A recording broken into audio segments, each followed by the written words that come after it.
Hey guys, hope you're having a fantastic weekend. It's David here from Camber Media. It's a little bit dreary and miserable outside, so I thought I'd keep you company this weekend and give you a little bit of food for thought over the weekend. So here's my 5 top tips for trying to build your audience online on social media.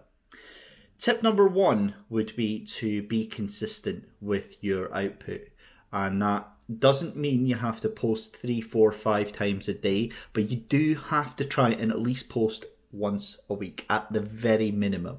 The reason for this is that you always want to keep your story, your momentum moving forwards, and you want to keep your audience engaged with what you're doing. So you don't have to post loads, but you do have to keep it consistent. So I'd like to say at least once a week, and make that a sizable one if you can. You could just offload everything that you've been up to that week, or if you've been quiet as well, you can put that in there as well. But you do have to keep that little wheel turning, and it keeps the habit going for yourself as well, because God knows I'm just as guilty as everyone else of, like, you're so busy you literally just don't have time. Schedule your posts in advance if you need to, so you've always got that one post that you know is going to go out at least that week, and then you don't drop off the radar and then suddenly it's 3 months and you haven't posted anything.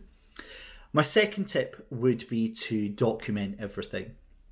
Now, for me, this feels like a bit of a cliche because I bang on about this one all the time to everyone that I see, and it's not easy filming or taking photos of everything that you do. It feels a little bit vain. It feels a little bit like, who does he think he is, you know?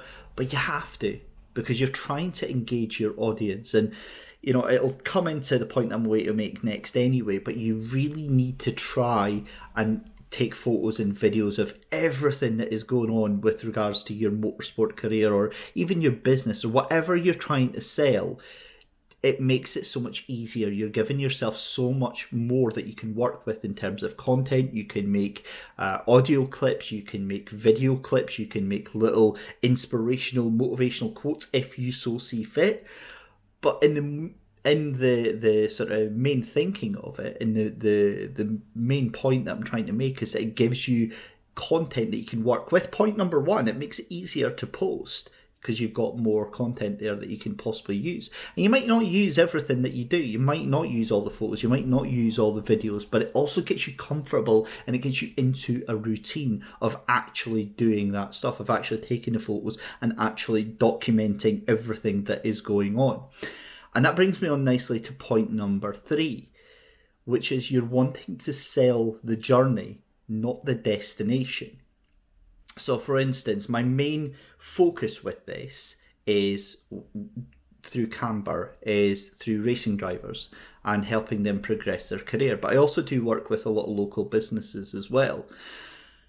And the thing is that you want to sell the fact that you are a driver who is trying to better themselves. You're constantly moving up this ladder, through, whether it's through moving from Scottish championships to national championships throughout the rest of the UK. You're not selling yourself as an established or fully championship winning racing driver. You're selling yourself as somebody who is on this journey as a racing driver. They're always developing themselves. They're always educating themselves. They're always bettering themselves than they were before. So that's where it comes into, you're selling the journey. And it goes back into point 2 about documenting everything. It makes it relatable to people, because, you know, you don't want to present yourself as this successful, established racing driver when really you're, say, a mum of 3 kids, or you're a father of a kid, and you've got a wife and you've got a full-time job that you've got to deal with and everything like that.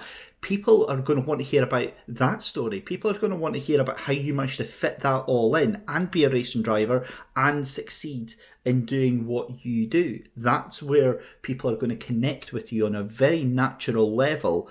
And that's where you're going to find it easier to get sponsorship, because you're going to connect with people on a personal level. Because remember, when you are approaching sponsors, you're not approaching businesses, you're approaching those decision makers who are human beings at the end of the day. They're just like me and you. And if you can relate to them on a human level, it's going to make it all that much more easier. So sell the journey, not the destination. Document everything, and just let other people in on that journey with you as well. Tip number 4 would be to be gracious. Be overly gracious. Be so thankful for every single interaction that you get. So if you put up a piece of content and other people like it or other people comment on it, take note of that. Make that public. Be thankful for that. Engage with the people that are commenting on your status. Be so humble about everything that is going on, because those are the people that you want to cultivate. You want to focus on your real fans, those real people who, this is just the start of your journey and they're already taking the time out of their day to comment on what you're doing. So that's the sort of people that you want to engage with, and they'll then share that story with other people that they might think would be interested in your story. So that's how you very quickly garner a reputation, and that's very quickly how you gain fans, through that genuine gratefulness and that genuine engagement from that.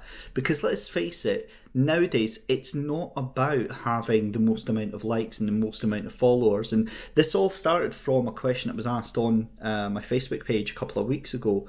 And a big thank you for that question, by the way, about how to get sponsorship when you've not got thousands and thousands of likes and thousands of followers. And it's just as difficult for someone who has 100 likes and 100 followers as it is for somebody who has 10,000 likes and 10,000 followers, because it means nothing. You don't know if that person has just paid a website for a whole lot of accounts in the Philippines to come and like their page. There's no way for you to manually go and check that. So it doesn't make them automatically more successful than you. So you shouldn't be put off, and you just focus on what you're doing yourself. Tip number 5 is a little bit difficult, and this might take a little bit of time, but tip number 5 is be comfortable with the idea of having fans. Now, for the younger ones, this might be a little bit easier because they've grown up in the social media generation. They've grown up with Instagram, they've grown up with Facebook, Twitter, TikTok, all that sort of stuff. They live in the sort of vanity society where it's all about likes and how many people follow them and things like that. But for some of us in the sort of 30 plus generation, that can feel a little bit strange.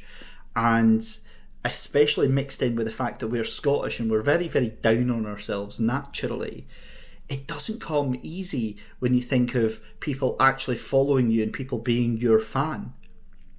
And it's a very difficult concept to get your head around, the fact that people genuinely actually want you to succeed and are interested in your success.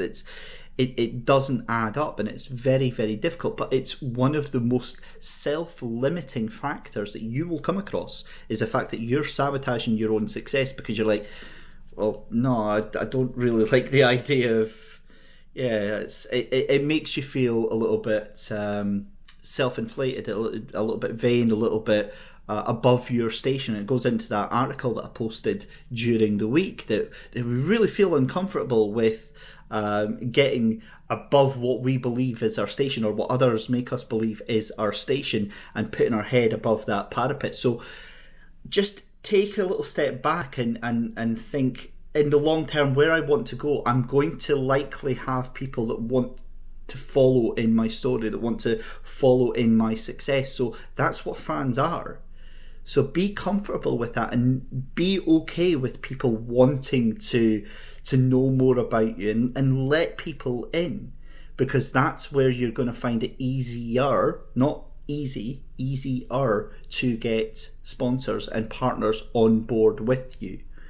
So hopefully those 5 tips, I'll go through them again. Tip number 1 is be consistent. Tip number 2 is document everything. Tip number 3 is sell the journey, not the destination.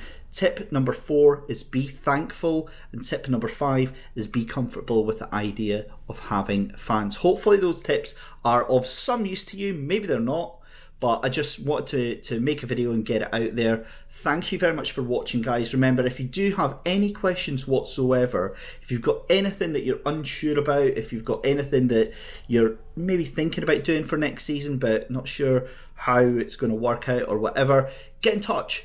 It's got to 10 minutes. You can hear me starting to run out of oxygen, starting to run out of ideas and all that sort of stuff. So have a fantastic weekend, whatever you guys are up to. Thank you very much for watching. Feel free to share this page, the video, with all your friends and everything like that. In the meantime, take it easy, and we'll see you in the next video.